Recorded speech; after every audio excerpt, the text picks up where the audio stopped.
So today is about, well, as you guessed it, about the geological time scale. Hello everyone, my name is Rukatana from Lucy Bridge Academy. ሁሌም እንደምንለው ዌብሳይታችን www.lucybridgeacademy.com join አርኩ የተለያዩ AI supportive questionnaires ታገኛላችሁ. And of course our YouTube channel, comment, subscribe and comment እና አስተያየት ካላችሁ ደግሞ Telegram channel ላይ አስቀምጡልን. Alright, let's get into it. Okay. So መጀመሪያ ስለ geological time scale ሳንመለከት በፊት we're going to discuss about geology and also what does geological time scale mean. So we're going to look at geology and geological time scale. So geology ምን ማለት ነው? Geology ማለት it's about studying the earth's structure and it form እንደሆነ and the earth's history. So እነዚህን study ማድረግ ነው. Or geological time scale ማለት through time about studying the earth ማለት ነው. የእርዝን ወይ ደግሞ የመሬትን እድሜ or like through history ምን እንደተፈጠረ study የምናደርግበት in terms of time ምንገልጽበት ማለት ነው. Okay, so geographers ሁለት ሜትርን ይጠቀማሉ to tell about the earth's history or like ageun timeun ለምሳሌ የሮክ ወይ ደግሞ የአለት የምንለው ወይ ደግሞ ድንጋይ ageun ለመገመት ምን ይጠቀማሉ? ሁለት ሜትዶችን ይጠቀማሉ. the relative dating የምንለውና the absolute dating የሚሉትን ይጠቀማሉ. So የመጀመሪያው the principle of relative dating. So ይሄ principle ምንድነው? It doesn't show us or it doesn't tell us about the exact date. So exact የሆነውን date መቼ እንደሆነ መቼ እንደተፈጠረ አንድ ነገር አይነግረንም. But it tells us in terms of sequence. ማለትም ለምሳሌ የሆነ ነገር ሲፈጠር ከሌላው አንፃር ሪላቲቭሊ ይነግረናል. ሶ ይሄ ነገር ተፈጠረ በምን ምክንያት ነው? በዚህኛው ምክንያት ይሄ ነገር አንድ ነገር ሲፈጠር በሌላኛው ላይ ምን እንደሚፈጥር ያያ in terms of sequence ይነግረናል እንጂ ኤግዛክት የሆነ ዴቱን አይነግረንም. ሶ ሶስት ፕሪንሲፕሎች አሉት in terms of relative dating. The origin horizontally የምንለው, superposition and then cross cutting. ሶ በእነዚህ ሶስት ፕሪንሲፕሎች በመጠቀም ያንድን ሮክ ኤጅ ይነግረናል ማለት ነው. የመጀመሪያው ኦሪጂናል ሆሪዞንታሊቲ. ሶ ኦሪጂናል ሆሪዞንታሊቲ ማለት የአንድን ሰዲመንታሪ ሮክ ለምሳሌ ሰዲመንታሪ ላይክ ጭቃ ሊሆን ይችላል, ማድ or it can be አሸዋ. ሶ እነዚህ ነገሮች or maybe it like እየተደረደሩ ኮንዴንስ እየሆኑ እየመጡ ሊሆን ይችላል. ሶ በተለያዩ ምክንያቶች ደግሞ የተለያዩ ሮኮች ሊፈጠሩ ይችላል. ሶ እንዴት ነው ሌየራቸው እንዴት ነው ሌይድ አውት የተደረጉት ነው የሚለው ኦሪጂናሊ in terms of horizontal ነው የሚለው. ሶ እንደዚህ በሆሪዞንታል መንገድ የተደረደሩ ናቸው. but unless የሆነ ፎርስ ለምሳሌ ከውስጥ የሆነ ፎርስ እነዚህን ቦታቸውን ካላንቀሳቀሰ ድረስ እነዚህ ፎርሶች ለምሳሌ earthquake ሊሆን ይችላል, ሶ ጎርፍ ሊሆን ይችላል, ከተለያዩ ቦታ የተለያዩ ሮኮችን የተለያዩ ነገሮችን እያመጣ ሰርፌሱ ላይ እየደረበ ካልሄደ በስተቀር ሶ ኦሪጂናሊ in terms of horizontally ነው ሌየርድ የሆኑት ይላል. ለምሳሌ ቤት ውስጥ የሆነ ኬክ እየሰራችሁ ነው እንበል. ሶ ኬክን ስትሰሩት ምንድነው in terms of layer ነው አይደል?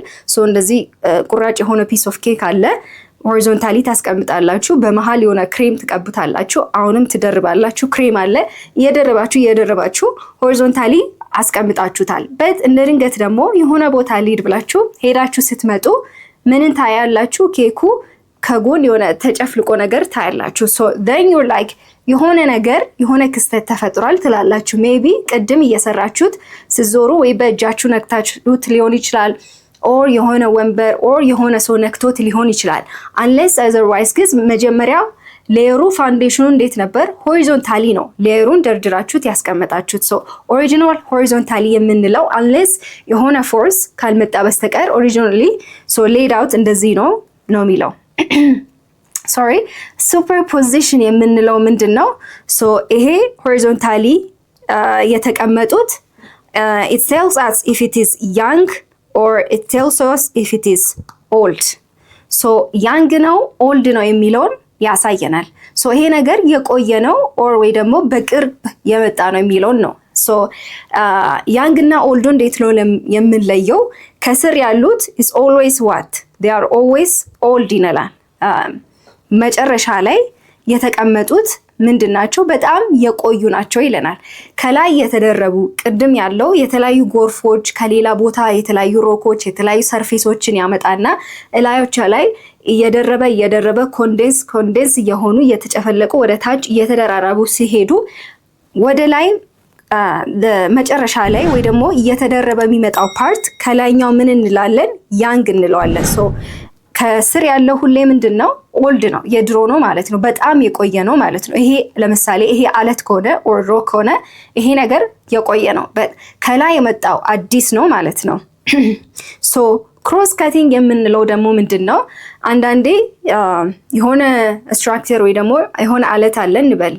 ሶ አንዳንዴ ሆሪዞንታሊ ሳይሆን መሃል ላይ ቆርጦ የሚገባ አለ። መሃል ላይ ሳይሆን ክሮስ በአግድም ነው የሚባለው። ሶ አይ ዶንት ኖ ኢፍ ዩ ካን ሲ ሶ በመሃል በክሮስ ካቲንግ ቆርጦ የሚገባ አለ።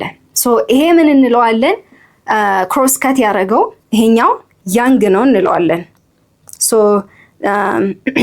this is the young one። ሶ እነዚህ ደግሞ ምንድናቸው? ኦልድ ናቸው።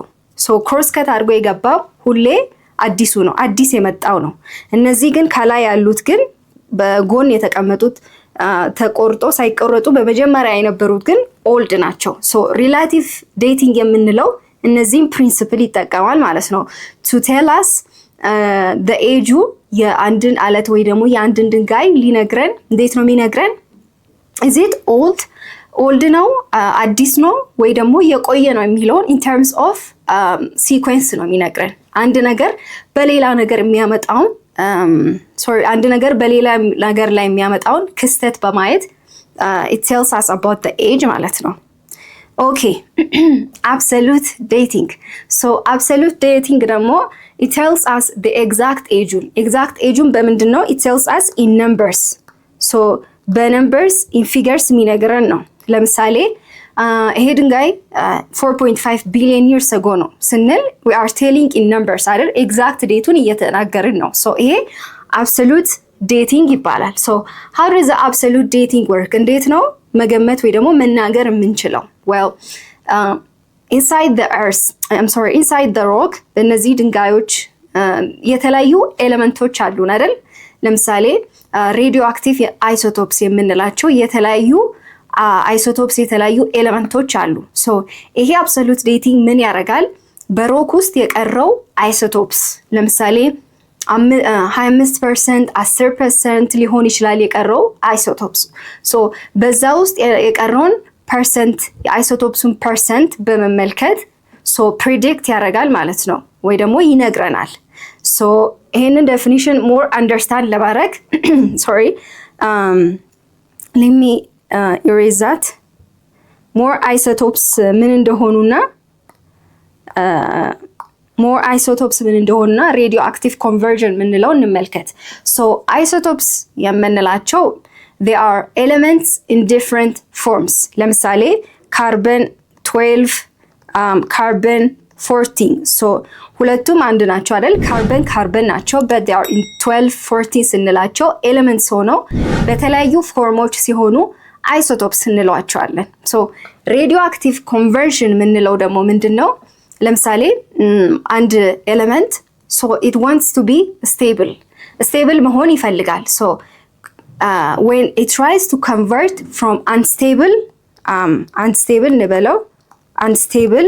mother parent, I don't know why I brought mother, parent isotopes ከአንስቴብል ሆነ parent isotopes ወደ stable የሆነ ወይ ደግሞ daughter, this is daughter።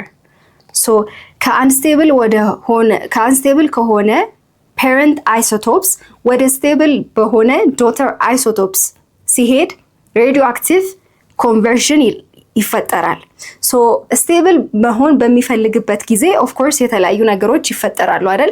it might like gain or lose some particles in the nucleus። ሶ ወይ አንዳንድ ነገርን ጌን ያደርጋል ወይ ደግሞ ሉዝ ያደርጋል in order to become stable but radioactive conversion ማለት ይሄኛው ፕሮሰስ ይሄኛው ኮንቨርዥን ነው ማለት ነው so what about half life ማለት it is the time required for a half so ይሄ radioactive conversion ላይ ከአንስቴብል ከሆነ ወደ ስቴብል ሲመጣ ይሄኛው ታይም ይሄኛው ፕሮሰስ ኦፍ half life የምንለው half time require የሚያደርጉ ምን እንለዋለን half life እንለዋለን so absolute dating እነዚህ ሜቶዶች በመጠቀም ነው ማለት ነው from the unstable ከሆነ ወደ stable የሚመጣበት half life እንለዋለን okay by measuring the parent to daughter isotopes the geologist ቀደም እንዳልነው can calculate age of rocksን calculate ማድረግ ይችላሉ so we're going to look at that but let's look at some parent isotopes እና daughter isotopes ምን ያክል half life እንዳላቸው እንመልከት for example uranium ስንመልከት half life 4.5 billion years ነው rubidium 48.8 ሌሎችም እንደዛው ለምሳሌ ካርበን 5730 ካልኩሌት የተደረጉ ናቸው so on the next part we're going to look at how we're going to calculate the half life so half life እንዴት ካልኩሌት እንደምናደርግ ኤጁን ደግሞ የአንድን ሮክ ኤጅ እናውቃለን ያለው እንዴት እንደምንደርስበት we're going to look at on the next part before conversion ምንም አይነት conversion ሳይኖር ቀደም እንዳለው ከአንስቴብል ወደ ስቴብል መምጣት እንደዚህ አይነት ምንም አይነት conversion ሳይኖር በፊት ምን ነበረ it's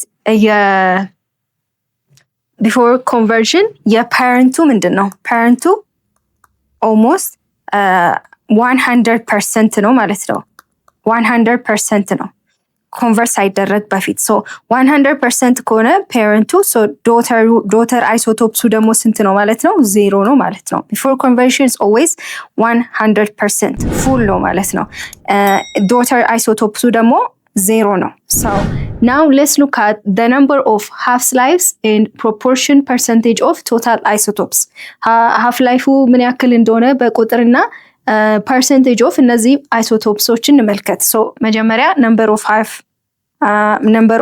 half-life እንበለው እዚህ ጋር half-life then ምን አለን parent isotopes አለ parent isotopes then እዚህ ጋር ደግሞ daughter isotopes እንበለው so daughter isotopes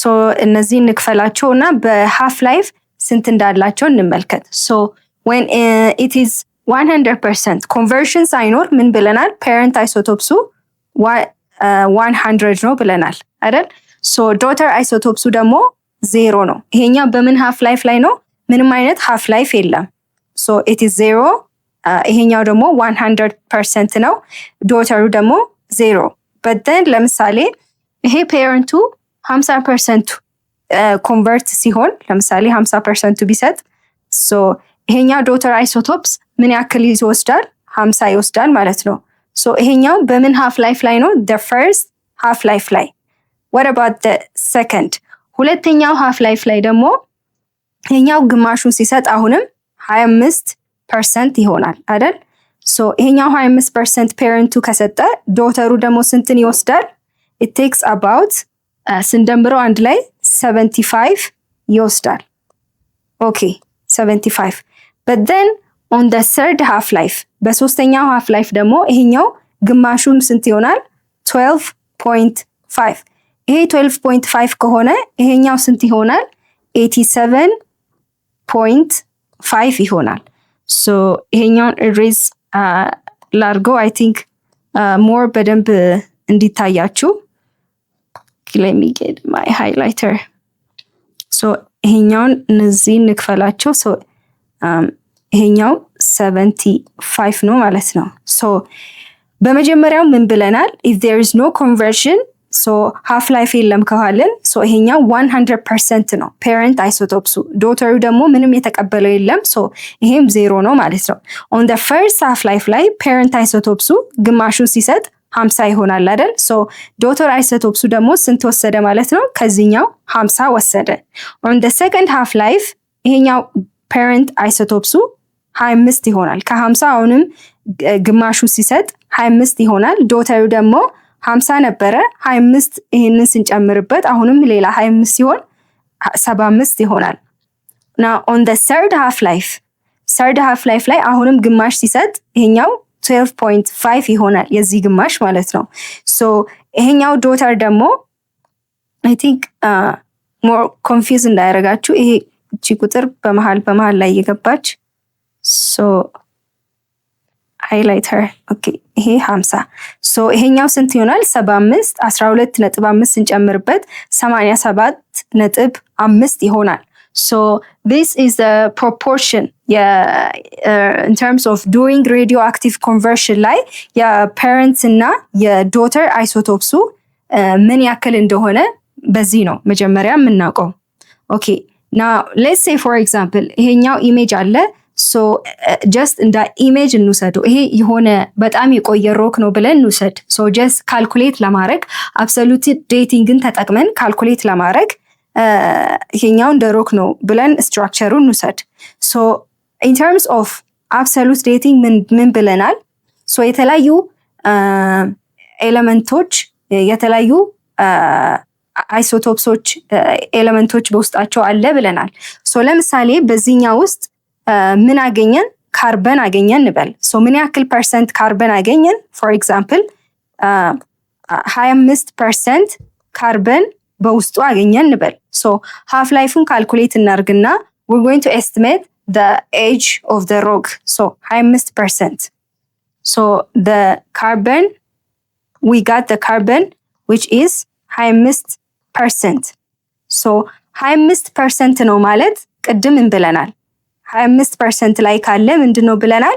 the second half life ላይ ነው ማለት ነው። so 25% ማለት this is on the second half life. the second half life. so ቅድም መጀመሪያ ላይ ደግሞ ምን ብለናል? የካርበን ኢኒሻል ሃፍ ላይፉ ምንድነው? 5730. so የካርበን ኢኒሻሉ 5730. so ይሄንን በሰከንድ ሃፍ ላይፍ ላይ ስላለ we're going to multiply that by 2 ማለት ነው። so ይሄ ምን ይሰጣል? to the almost to the value of 11,460 ይሰጠናል። so this is for 11,460. so ለምሳሌ ምን ማለት እንችላለን? the age of this rock ከምን ዓመታት በፊት ነው ማለት ነው? 11,460 billion years ago or like million years ago ነው ምንለው ነው ማለት ነው። so we can calculate that from this ማለት ነው። On the next video we're going to look at part 2 of the geological time scale, but that's it for me today. ሁሌም እንደምንለው ዌብሳይታችን www.lucybridgeacademy.com join ያርጉ። የተለያዩ AI supportive questionnaires ታገኛላችሁ and of course our YouTube channel, comment, subscribe and አስተያየትና ኮሜንት ካላችሁ ደግሞ ቴሌግራም ቻናላችን ላይ አስቀምጡልን። Thank you for watching and see you next time.